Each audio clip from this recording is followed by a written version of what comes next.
नमस्कार दोस्तों। इसके पहले की वीडियो में हमने 3 चतुष्पदियों का अर्थ देखा है। उन चतुष्पदियों के माध्यम से कवि ने हमें प्रेरणा देने की कोशिश वहाँ पर की है। चौथी चतुष्पदी बल नहीं होता सताने के लिए, वह है पीड़ित को बचाने के लिए। बल मिला है तो बल बनो सबके, उठ पड़ो न्याय दिलाने के लिए। एक अलग प्रकार की भावना इसके माध्यम से कवि व्यक्त करते हैं। मनुष्य के लिए जो बल मिला, वह बल लोगों को सताने के लिए नहीं होता, तो लोगों के उपयोग में आए, हित में आए, इसलिए उसका प्रयोग करना चाहिए। बल 3 प्रकार का होता है: आर्थिकता का बल, शारीरिक बल या सामाजिक जो है वह। तो उसका प्रयोग जो है हमने एक अलग प्रकार से करना चाहिए।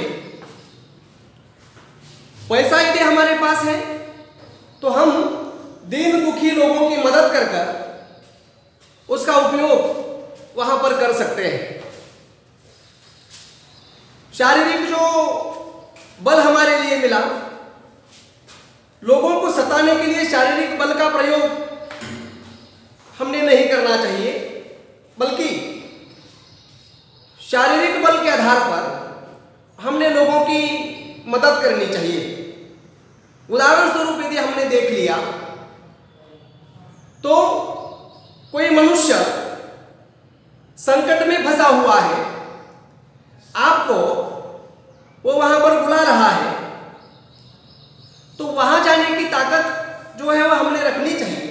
अपने पास शारीरिक बल है, अपने पास मानसिक बल है, तो अपने वहां जाना चाहिए, उसकी मदद करनी चाहिए। सच्चे दिल से यदि हमने लोगों की मदद की तो निश्चित रूप से एक अलग प्रकार का भाव उस व्यक्ति के मन में आपके प्रति निर्माण होगा।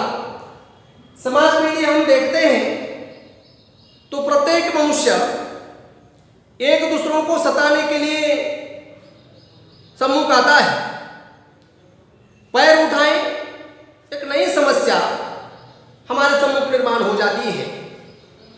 उन समस्याओं से मुक्ति प्राप्त करने के लिए और उस समस्याओं से बचने के लिए हम किसी को पुकारने की कोशिश करते हैं, किसी को बुलाने की कोशिश करते हैं, पर समाज में कोई सम्मुख नहीं आता। सही मायने में देखा जाए तो आपके ऊपर कोई आर्थिकता का संकट आया तो समाज में देखिए जाकर, कोई आपकी मदद करने के लिए तैयार नहीं रहेगा। पर यहां अपने आप को प्रश्न पूछने की अत्यंत आवश्यकता है,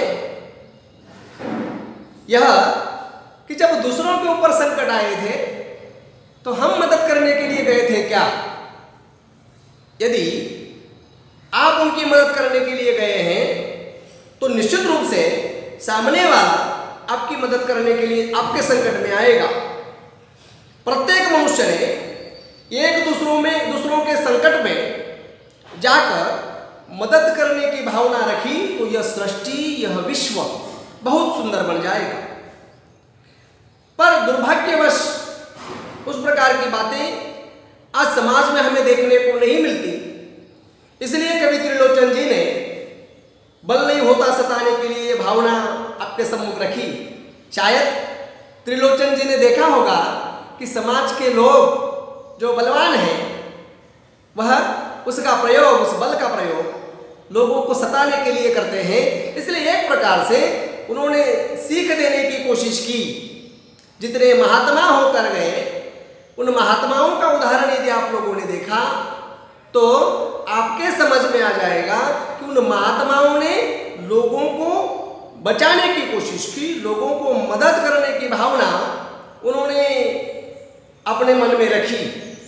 तुकाराम महाराज का यदि आप उदाहरण लें, मराठी के बहुत बड़े संत कवि हैं, तो अंतिम समय तक दूसरों के लिए उन्होंने कार्य किया।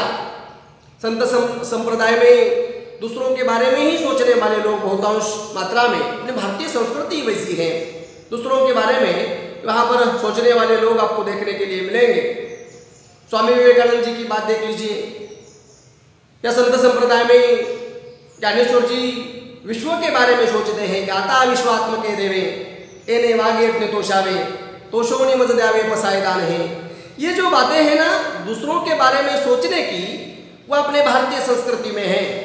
अपनी भारतीय संस्कृति निश्चित रूप से लोगों को दिशा दिखाने वालों में से है। इसलिए कुछ लोगों में यह प्रवृत्ति यदि आई है तो उस प्रवृत्ति का लोगों को सताने की जो प्रवृत्ति आई है कलयुग है। कलयुग में इस प्रकार के उदाहरण हमें देखने को मिलते हैं। तो यह बातें हमने छोड़ देनी चाहिए। दूसरों को जो है जिसके पास शक्ति नहीं, उस शक्तिहीन मनुष्य को हमने शक्ति है इसलिए सताना नहीं चाहिए। दूसरों के पास जो गरीब है उसकी मजाक नहीं उड़ानी चाहिए। कभी गरीब की कभी मजाक मत उड़ाओ, क्योंकि गरीबी और अमीरी कभी भी बैठ कर नहीं रहती। आज हमारे पास पैसा है, हो सकता है आने वाले भविष्य में हम भिखारी बन जाए और जिसकी मजाक हमने उड़ाई उसके पास बहुत सारा पैसा वहाँ पर आ जाए, उस वक्त वह भी मनुष्य हमारी मजाक उड़ा सकता है। इसलिए उस प्रकार की बातें कभी अपने दिमाग में मत आइए। ये भावना यहाँ पर कवि त्रिलोचन जी व्यक्त करते हैं।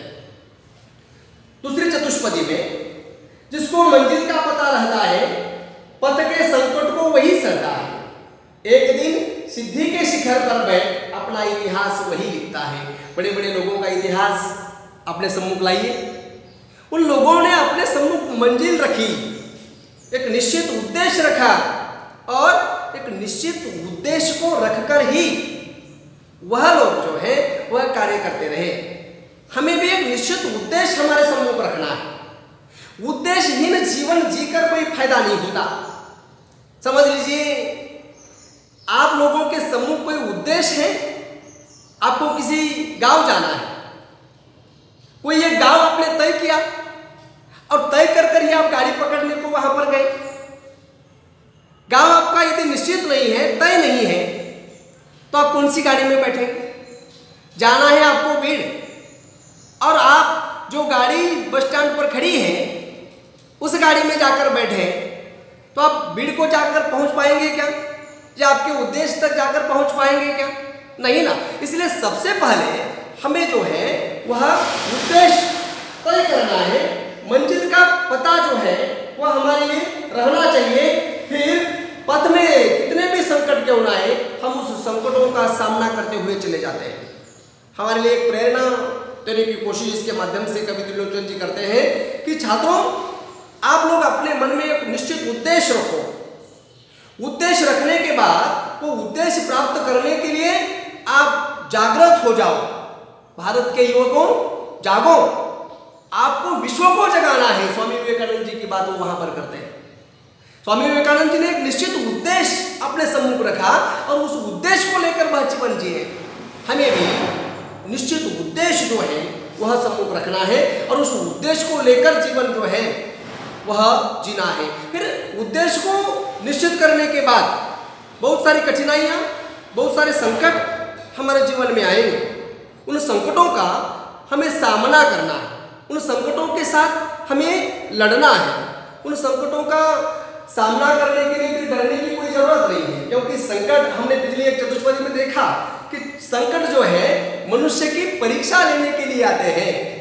परीक्षा लेकर हम पुनः एक बार लड़ने के लिए वहां तैयार हो जाते हैं। इसलिए परीक्षा, आप लोगों ने देखा होगा कि हमारे साल भर के अध्ययन के बाद भी हम परीक्षा लेते हैं। आपकी परीक्षा का मतलब क्या हुआ कि आप पुनः एक बार दूसरी परीक्षा देने के लिए तैयार हैं। हमारे जीवन में कई सारे संकट आएंगे, कई सारी परीक्षाएं हमारे लिए देनी है और उन परीक्षाओं को पास कर ही, परीक्षाओं को पार कर ही, परीक्षाओं का सामना कर, संकटों का सामना कर हमें आगे जाना है। यदि हम डर गए, एक जगह बैठ गए, तो हम संकटों का, और डरने के बाद संकट निकल कर जाने वाला है क्या? नहीं जाने वाला। आप संकटों का यदि सामना करते हैं तो वह संकट जो है वह निकल कर चला जाएगा। यदि हमने संकटों का सामना नहीं किया तो संकट निकल कर नहीं जाने वाला। यह बात इसके माध्यम से वह करते हैं। और आपने इन संकटों का सामना किया तो निश्चित रूप से उन्नति के चरमोत्कर्ष पर जाकर आप पहुंच जाएंगे। दुनिया आपका नाम लेगी।